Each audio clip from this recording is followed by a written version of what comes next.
पाकिस्तान में टैलेंट की कमी नहीं है, लोग यहाँ पर बच्चे स्पेशली अपनी अपनी फील्ड में वो कमाल करके दिखा रहे हैं कि यकीन जानिए कि हम दंग रह जाते हैं। घरों में मिनी ट्रैक्टर्स बन रहे हैं, छोटी छोटी गाड़ियाँ, रोबोट्स, पता नहीं क्या क्या कुछ बन रहा है। अभी हाल ही में हमने देखा था कि वो एक ड्रोन एम्बुलेंस भी बनाई गई थी।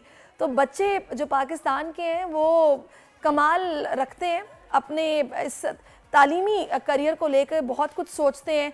जो अफोर्ड कर सकते हैं वो हाई एजुकेशन के लिए बाहर भी जाकर पढ़ते हैं। तो इस सारी सूरत हाल में जो स्टूडेंट्स टर्की में तालीम हासिल करना चाहते हैं उनके लिए अच्छी खबर ये है कि 18 जून से कराची में एजुकेशन एक्सपो का इनेकाद हो रहा है। 21वीं टर्किया की तालीम फेयर में वो बैरून मुल्क तालीम हासिल करने के ख्वाहिशमंद अफराद के लिए बहुत से मौक़े होंगे। इस मौके से स्टूडेंट्स कैसे फ़ायदा उठा सकते हैं ये आज हमने आपको बताना है उन तमाम स्टूडेंट्स को जो हमें देख रहे हैं। और इसी पर बात करने के लिए ट्राई स्टार एजुकेशन से CEO हैं दानिश अहमद साहब हमें ज्वाइन कर चुके हैं। दानिश साहब, thank you so much for your time. Thank you बुलाने। मुझे ये बताइएगा 2011 में आप लोगों ने बुनियाद रखी जी, टर्की में बच्चों को तालीम दिलाने के लिए सारी एफर्ट्स की, कैसा रिस्पॉन्स रहा? जब शुरू किया तो हर्डल्स क्या थी, अब सिचुएशन क्या है? अच्छा देखिए, जब मैंने 2011 में जब पहली दफ़ा पाकिस्तान में इंट्रोड्यूस किया तो लोगों ने लिटरली मजाक उड़ाया कि टर्की कौन पढ़ने के लिए जाएगा ना, US UK ज़्यादातर लोग जाते हैं, यूरोप में, ऑस्ट्रेलिया जाते हैं, बिल्कुल। जी, तो लोगों ने लिटरली मजाक उड़ाया कि यार आप टर्की के लिए आप कुछ और करें, ये आप जो है ना, मैं US से बेसिकली मैं US से पढ़ के आया था। I went on a tennis scholarship to US। वापसी में मेरी फ़्लाइट थी एक दफ़ा टेनिस टूर्नामेंट के लिए, मैं इस्तांबुल गया। मैंने देखा इतनी ज़बरदस्त यूनिवर्सिटी जी, और मैंने मतलब डेवलपमेंट में तो मैं सरप्राइज रह गया कि अमेरिका के जैसे ही था बिल्कुल टर्की। मैंने देखा इतनी अच्छी यूनिवर्सिटियाँ और कोई जा नहीं रहा, हमें कुछ पता नहीं है। तो मैं टर्की के सफ़ीरों से मिला, मैंने उनसे मुलाकात की और मैंने ये समझा कि यहाँ पे कुछ पता नहीं है किसी को। तो वहाँ हम लोग यूनिवर्सिटीज़ को हमने कन्विंस किया और पहली दफ़ा वो Pakistan first education Turkey fair हुआ जून 2011 में। उस वक्त सिर्फ 33 पाकिस्तानी स्टूडेंट्स टर्की में पढ़ रहे थे। इतने दो बड़े मुल्क, इतना ब्रदरहुड, फ्रेंडशिप, लेकिन कोई बॉन्ड ही नहीं था एजुकेशन। और आपको पता है एजुकेशन जो है ना एक मुल्क को ऊपर उठाता है।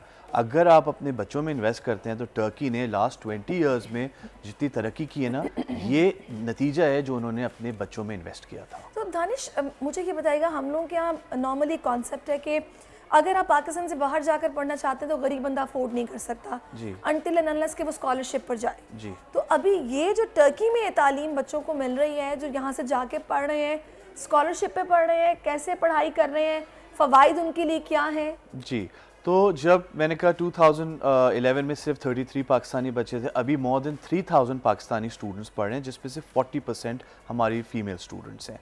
टर्की में स्कॉलरशिप्स के बेतहाशा मौक़े हैं। अगर आपकी ग्रेड्स अच्छे हैं you can even get up to 100% scholarship. अगर आपके मीडियम लेवल ग्रेड्स हैं तो 50%, और हर स्टूडेंट किसी ना किसी स्कॉलरशिप पे ज़रूर पढ़ता है। तो फ़ीस जो टर्की की जनरल फ़ीस है ना, स्टार्टिंग है $2,500 a year all the way to $20,000 a year. अगर आप कंपेयर करें US, UK, जर्मनी, यूरोप, कहीं से भी काफ़ी कम है, बहुत बड़ा फ़र्क है। So there is a huge difference. और टर्की में ये भी है कि आपको कोई और जॉब्स करके अपनी पढ़ाई पे कॉम्प्रोमाइज़ करने की ज़रूरत नहीं है।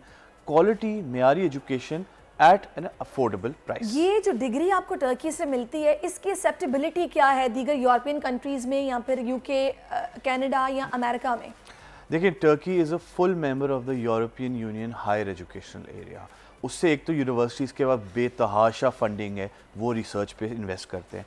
अब डिग्रीज़ की जहाँ तक ताल्लुक है, सारी degrees are accepted worldwide. तो मेरे जो बच्चे हैं, जैसे मेरी एक बहुत ब्रिलियंट स्टूडेंट गई थी, she went on full scholarship and now she studying in ET Zurich, जो दुनिया का सबसे बड़ा one of the best universities, जहाँ एल्बर्ट आइंस्टाइन ने पढ़ा था। इसके अलावा हमारे स्टूडेंट्स फेसबुक में काम कर रहे हैं, अमेज़ॉन में काम कर रहे हैं। तो डिग्री की acceptability is world wide. And Turkey लोग अक्सर जो है ना स्टेप स्टोन भी यूज़ कर लेते हैं to reach a dream university. देखिए, बिल्कुल आप सही कह रहे हैं, ये सारे बेनिफिट्स हैं, लेकिन जाहिर है हर कोई अफोर्ड नहीं कर सकता। पैसे होंगे तो ही आप पढ़ने जा सकते हैं।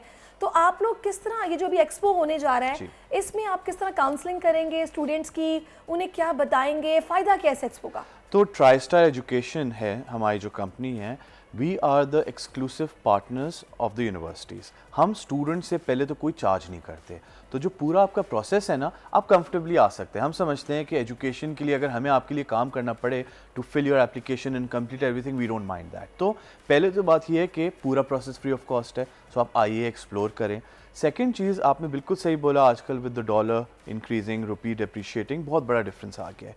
हमारी कोशिश होती है कि to place students best possible, to get the best possible scholarships. हमारे पास स्कॉलरशिप्स अप टू 100% अवेलेबल हैं फॉर ब्रिलियंट स्टूडेंट्स, और एज आई सेड जो मीडियम लेवल और स्टार्टिंग है $2,500 स्टार्टिंग फीस है। सो अगर एक स्टूडेंट पूरा अपना एनुअल एक्सपेंस बजट बनाए, मिनिमम $5,000 उनके पास होने चाहिए। आपकी पार्टनरशिप है एक किस्म की टर्की की यूनिवर्सिटीज़ के साथ, जी। तो आप यहाँ से स्टूडेंट्स को भेजते हैं, मतलब उन्हें बेनिफिट्स बताते हैं कि इस डिग्री के क्या हैं और आप वहाँ जाके पढ़ सकते हैं।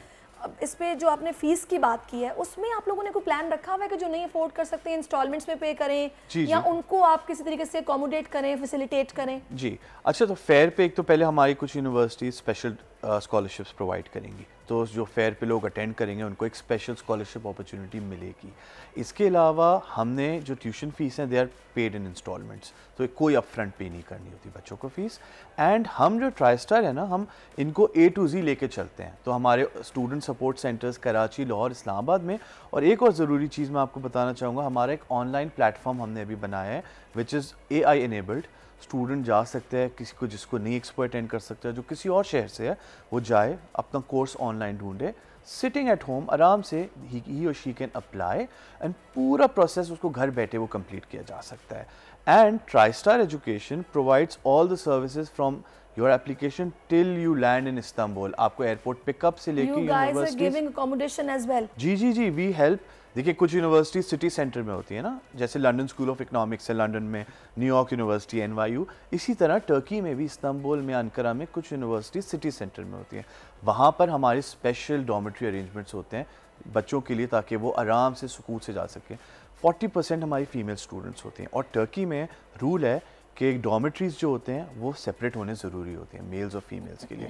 तो पेरेंट्स के लिए बहुत कंफर्टेबल ये आ जाता है। अच्छा, मुझे ये बताएगा कि सब कुछ करने में आपको गवर्नमेंट लेवल पर कोई मतलब उनसे कोई किसी भी तरह की हेल्प चाहिए थी, या फिर ये आप लोगों ने खुद ही किया है और उससे हट के है, कोई ऐसी मदद की भी ज़रूरत नहीं पेश आई? देखिए, हमें एक टाइम पे बड़ी हेल्प की ज़रूरत हुई थी जब हमारे स्टूडेंट्स के वीज़ाज़ रिजेक्ट होने स्टार्ट हुए थे 2 साल पहले। आपको पता है, जब एक चीज़ कॉमन होती है तो लोग मिसयूज़ करते हैं, तो हमने देखा कि टर्की लोग मिसयूज़ करना शुरू हो गए थे वीज़ा को टू गो फॉर इमिग्रेशन। उसमें फिर टर्की ने वीज़ा रिजेक्ट करने स्टार्ट कर दिए, पाकिस्तान को उस कैटेगरी में डाल दिया कि आपकी अप्रूवल जाती है मिनिस्ट्री ऑफ इंटीरियर। उस टाइम पे हमने फॉरेन ऑफिस को लिखा, और उन्होंने उस टाइम पे हेल्प किया था हमें। दिस वाज इन 2019, एंड उन्होंने काफ़ी that time the foreign office was really active, उन्होंने इसमें हमें हेल्प किया। और एट द मोमेंट टर्की के मैं बहुत I am very thankful to the Turkish missions in Karachi, Lahore and Islamabad, the embassies, वो हमारे स्टूडेंट्स को बहुत अच्छे तरीके से फैसिलिटेट। अच्छा, मुझे ये बताइएगा कि सक्सेस स्टोरीज के हवाले से रेट क्या है? मतलब आप बता रहे हैं कि 33 बच्चे थे जब आप लोगों ने शुरू किया, आप 3000 से ज़्यादा हैं। कितने ऐसे हैं कि जिनको इस डिग्री का भरपूर फ़ायदा हुआ और वो डिग्री लेके इस वक्त बाहर मौजूद हैं, बड़ी क्वालिटी लाइफ गुजार रहे हैं? अच्छा जी, हमने जो है ना अपना पहला अलमनाई मीट किया था अभी लास्ट मंथ बिफोर रमज़ान। उसमें हम लोग तकरीबन 50 स्टूडेंट्स जो अलमनाइज थे, हमने उनकी सक्सेस स्टोरीज सुनी ना, तो हमें बड़ा I was really proud to see. जो बच्चे हमने 2011 में हमारे थ्रू गए थे, मैं उस वक्त खुद 22 साल का था, तो I was my self young graduate, तो मैं आई वाज सरप्राइज टू सी एक मेरी स्टूडेंट फेसबुक में काम कर रही है लंदन में, एक booking.com में, एक Amazon में। क्या बात है, और मतलब I mean I was proud to see कि ये बच्चे, बिल्कुल प्राउड फील होता होगा।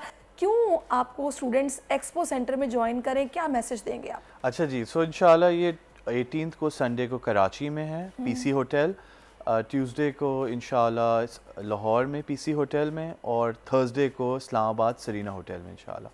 इसमें स्टूडेंट्स का आने का ये एडवांटेज है कि वो यूनिवर्सिटी से डायरेक्ट मिल सकते हैं, उनको ज़्यादा एक्सपोजर मिलता है, इन्फॉर्मेशन मिलती है, और some universities I think many of them will be offering on spot scholarship opportunities. So students आके अपनी एप्लीकेशन अप्लाई कर सकते हैं, वहाँ पे अपने डॉक्यूमेंट साथ लाएं, अप्लाई करें, और इस फ़ायदा उठाएं अपॉर्चुनिटी से मिलने का यूनिवर्सिटी। अच्छा, मुझे ये बताइएगा कि आजकल जिस तरह के मैं देख रही हूँ कि मोस्टली स्टूडेंट्स जो हैं वो आईटी की तरफ उनका रुझान है, BScs कर रहे हैं, MScs कर रहे हैं, या फिर इसी से रिलेटेड डिग्रीज है। स्कोप किसका है आजकल? क्योंकि आप एजुकेशन फील्ड से आपका ताल्लुक है, ऐसे बहुत सारे बच्चे आपको सुन रहे होंगे जो कि भी कंफ्यूज हैं कि उन्हें जाना किस तरफ है। आपने बिल्कुल सही कहा। अब जो है ना एक टोटल चेंज आ गया है माइंडसेट में, और बहुत अच्छा आया चेंज।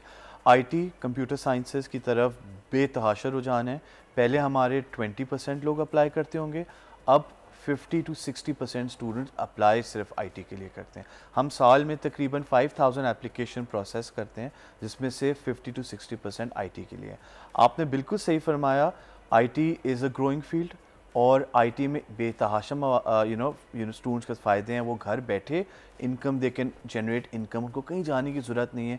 टर्किश यूनिवर्सिटीज़ और दुनिया भर जहाँ पे भी पढ़ें। बहुत अच्छा इनिशिएटिव आपकी तरफ से, जाहिर है आप मदद कर रहे हैं पाकिस्तान के टैलेंट को कि अपनी वो आगे की ज़िंदगी जो है वो क्वालिटी लाइफ गुजारें और उनको मौके मिले अच्छी तालीम हासिल करने के। बिपरजॉय तूफान के खतरात कराची के साहिल तक पहुँच गए। समुद्री तूफान और शदीद बारिशों में नुकसान से बचने के लिए आवाम ये एहतियाती तदाबीर इख्तियार करें।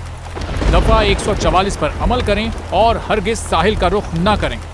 साहिल समंदर के नशेबी इलाकों में रिहाइश पजीर अफराद फौरी तौर पर महफूज जगह पर मुंतकिल हो जाएं।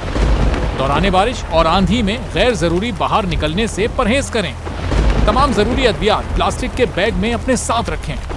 बिजली के तार और खंभों से दूर रहें और उन्हें हरगिज ना छुएं, ये जानलेवा हो सकती हैं। गाड़ी चलाते हुए एहतियात करें और स्लो ड्राइविंग करें। गाड़ियों और मोटरसाइकिल को बिजली के खंभों के नीचे पार्क मत करें। दरख्तों, साइन बोर्ड और पीएमटी के नीचे खड़े ना हों। जनरेटर या पानी की मोटर को गीला होने से हत्तुल इम्कान बचाएं। सिंध हुकूमत और NDMA की जानिब से अवामी इमदाद के लिए हेल्पलाइन नंबर जारी किए गए हैं। आवाम से गुजारिश है किसी भी इमरजेंसी की सूरत हाल से निपटने के लिए स्क्रीन पर मौजूद इन नंबर्स पर फौरी राब्ता करें। आंधी और तूफान से बचने की दुआ। ए अल्लाह, इसे रहमत बना और इसे अजाब ना बना। ए अल्लाह, इसे नफ़े वाली हवा बना और नुकसान वाली हवा ना बना।